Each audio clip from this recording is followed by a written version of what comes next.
Ashamaa harka fuunee kabajamtootaa fi jaallatamtoota hordoftoota keenya oduu keenya guyyaa har'aatiif qopheeffannee kan biyya keessaa fi biyya alaa bal'inna isaatii fi gaggabaaboos qabannee dhiyaanneetiin jirra hanga xumuraattiin waliin akka turtan isin affeerra.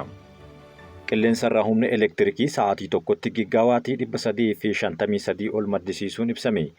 Baatiiwwan jahan darban maddeen anniisaa qilleensaa afurirraa humna elektirikii sa'aatii gigaawaatii 353 tokko maddisiisuun akka danda'ame humni elektirikii Itoophiyaa beeksise. Humni elektirikii Itoophiyaa waajjira opereeshinii maddisiisa humna elektirikii hojii raawwachiisaa Karoora Xuruwarq Shifarraw akka ibsanitti humni elektirikii maddisiisame baatiiwwan jahan darbanitti humna maddisiisee keessaa 206 kan qaqqabu humna qilleensarraa ta'uu himeera.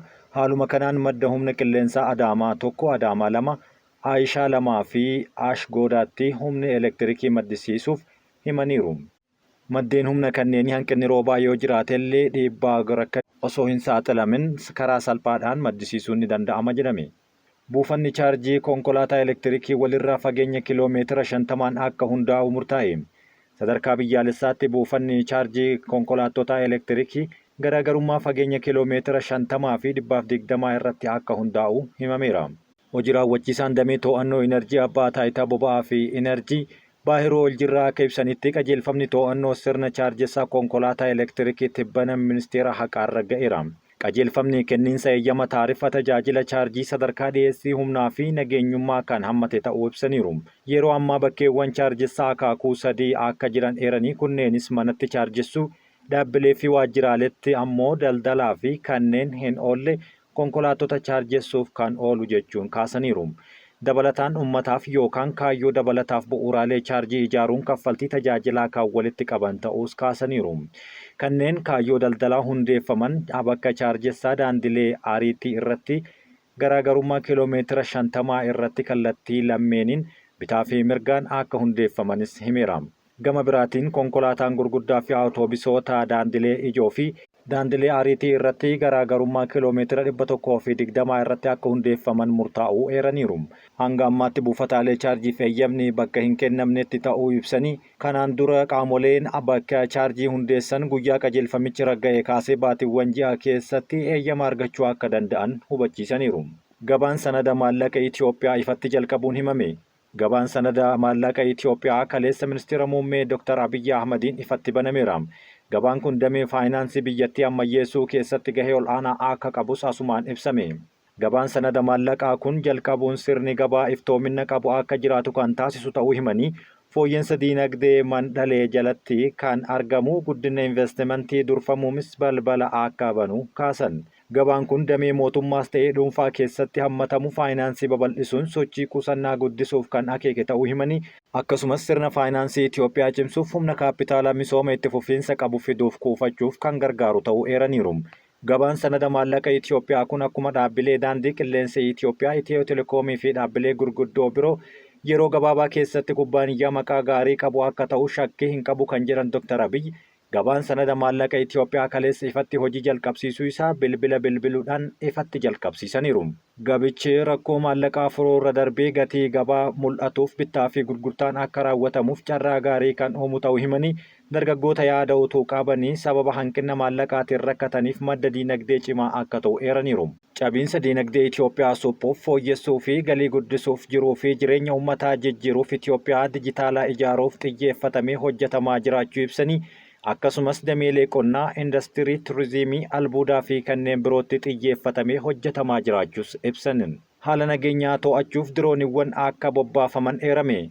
Humna waloo nageenyaa haala nageenyaa magaalaa Finfinnee fi naannawa ishee gamaaggamuun kallattii fuulduraa kaa'uun ibseera. Waajjirichatti Komishiinarri Jeneraalaa Poolisii Federaalaa Dammallaash Gabra Mikaa'el hojiileen ittisa yakkaa sadarkaa ol'aanaan hojjetamaa jiraachuu himan. Yaa'insa tiraafikaa fi haala nageenyaa waliigalaa akkasumas sagantaalee gurguddoo to'achuuf dirooniiwwan kan bobbaafaman ta'uu dubbataniiru. Nageenyaa fi tasgabbii magaalaa Finfinnee waaraa taasisuuf humni waloo qindoominaan hojjechuu bu'uuraalee ol'aanoo galmeessuu eeran. Yeroo ammaa magaalichatti haalli nageenyaa mijataan kan mul'atu ta'uu kaasanii fuulduratti ayyaana cuuphaa fi yaa'iiwwan duree gamtaa Afrikaa nagahaan akka xumuramaniif qophiin barbaachisaan taasifamaa akka jiru kaasaniiru. Sirni awwaalcha obbo Bulchaa Dammaqsaa dilbata dhufu kan raawwatamu ta'a jedhame. Sirna awwaalcha gameessa siyaasaa fi ogeessa diinagdee obbo Bulchaa Dammaqsaa dilbata dhufu kan gaggeeffamu ta'uu himan.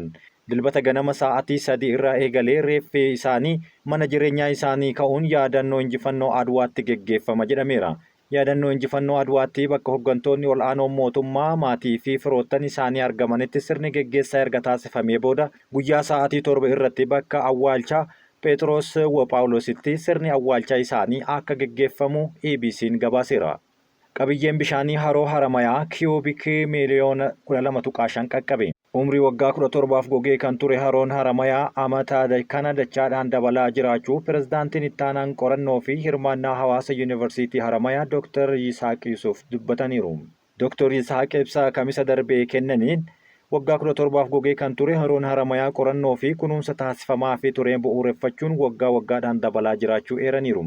Qorannoon barana ministeera bishaanii fi enerjii waliin ta'uudhaan geggeessan qabiyyeen bishaanii harichaa kiiyuubikii miliyoona 12.5 qaqqabeera jedhanii hojiin haroo kana bayyanachiisuu taasifamaa ture bu'a qabeessa ta'uu kaasaniiru. Akka ibsa isaaniitti haroo Haramayaa waggoota 17 goguun yaaddoo guddaa uumee ture yoo ta'u duuba irra xiyyeeffannoon yuunivarsiitiin Haramayaa fi ministeerri bishaanii fi enerjii kennaniin lafti honga'ee ture marguu isaatiin darbee haricha uwwisuun qalbii namaa hawwataa qilleensa naannawaas waaltessaa taasisuu danda'eera jedhan. Keessumaa margisiisuu harichaatiif sababa kan ta'e gaarreen naannawaa harichaa jiran 8 ol ashaaraa magariisaan akka uwwifamu ta'uu eeranii yuunivarsiitiin Haramayaas kana beekee waggaa waggaadhaan biqiltuu hanga 500 dhaabaa jiraachuu kaasan. Biqiltuu dhaabuu qofti gahaa hin taane waan ta'eef seeraan akka guddatuuf kunuunsuun namoonni 17 bobbaafamanii hojjetaa akka jiranis ibsaniiru. Dargaggoota 15 misooma qurxummii irratti bobbaasuun galii isaanii guddisaa jiraachuus kanumaan kaasaniiru. Misoomni inisheetiivii qurxummii dachaan babal'achaa jiraachuu ibsanii dhiyeessii hoteelotaa fi gabaa tasgabbeessuu keessattis haroon Haramayaa shoora isaa taphachaa jira jechuun kaasaniiru.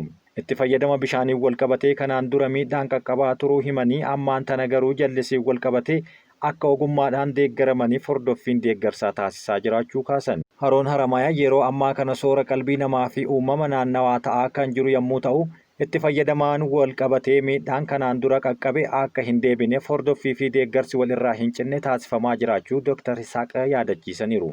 Lammiileen Itoophiyaa baay'een isaanii qullaa ukkaanfaman 26 Afrikaa Kibbaa keessatti poolisiin argaman. Poolisiin Afrikaa Kibbaa lammiilee Itoophiyaa ta'a jechuun kan dubbate tilmaama isaaniitiin mana tokko keessatti ukkaanfamanii taa'aa kan turan namoota 26 Johannesburg keessatti arguu ifa godheera. Godaantota mana keessaa argaman keessaa 15 qullaa isaanii kan turan yommuu ta'u kanneen hafan 11 dhiyeenya naannichatti argaman ammoo kan miidhaan irra gahe ta'uu dubbataniiru. Namoonni 26 kanneen kamisa galgala kaaba baha magaalaa Johannesburgitti ollaa qarqara galaanaatti argamu kan qabaman erga namoonni naannicha jiraatan poolisiin eeruu kenneen boodaadha. Dhimmicha waliin wal qabatee namoonni 3 to'annoo jala oolfamaniiru. Godaantonni lammiilee Itoophiyaati jedhaman kunneenis akkamiin akka gara biyyattii seenan ifa ta'uu baatullee saaxilamtoota namoota karaa seeraan alaatiin nama daddabarsaniif ta'uu isaanii aangawoonni qorannoo gaggeessaa jiraachuu ibsaniiru. Poolisiin dhimmicha irratti ibsa baaseen gareen seeraan ala namoota daddabarsu caasaa isaa babal'ifachaa jiraachuu sodaa qabu kaaseera. Aangawoonni godaantota kanneen haala akkamiitiin ukkaanfamanii akka turanii fi kaan isaanii maaliif qullaa isaanii akka turan odeeffannoo bal'aa irratti kennaniiru. Godaantonni dhiheenya naannichatti argaman kan foddaa cabsuun miliqanii jechuun dubbata poolisiin biyyatti dubbi himaan garee hordoffii akka cimaa kan irratti raawwatame jechuun kaasan waliin wal qabateeti. Manicha keessaa miliquudhaaf foddaa yoo cabsanii fi sibiila fottoksuun yoo yaalan kanneen miidham irra gahe wal'aansa akka argataniif gara hospitaalaa geeffamuu isaanis dubbataniiru. Argamuu godaantota kanneeniin wal qabatee shakkamtoonni to'annoo jala oolfaman 3 meeshaa waraanaa seeraan alaa qabatanii argamuu isaanii yoo ta'u, daddabarsa namoota seeraan alaa keessatti hirmaataniiru jechuun himatamaniiru. Koloneel Nikaalaaseen qorannoo dabalataatiif dhimmichi qaama ilaallatuun dabarfameera. Namoonni sanada seeraa hin qabne 26 ammatti saaxilamtoota daddabarsa namoota seeraan alaa ta'uu isaanii mirkaneessuuf dhimma isaanii ilaallamaa jira jedhan. Bara darbe mana jireenyaa baha Johannesburg tokko keessatti lammiileen Itoophiyaa 90 kanneen sanada seeraa hin qabne fedhii isaaniin ala haala suukkanneessaan qabamanii argamuu isaanii ni yaadatama. Godaantonni lammiilee Itoophiyaa kunniin argamuu kan danda'an wayita poolisoonni humnoota nageenyaa biraa waliin ta'uudhaan nama ukkaanfamee gara biraa barbaadaa turanitti. Namoonni poolisoonni barbaadaa turanis namummaa lammiilee Itoophiyaa keessatti ukkaanfamanii turan keessaa isaan tokkodha jechuun achuma keessattis akka argame poolisoonni naannichaa kaasaniiru. Hojjettoonni balaa ibiddi itti dhiyaatan jalaa baqateera jedhan.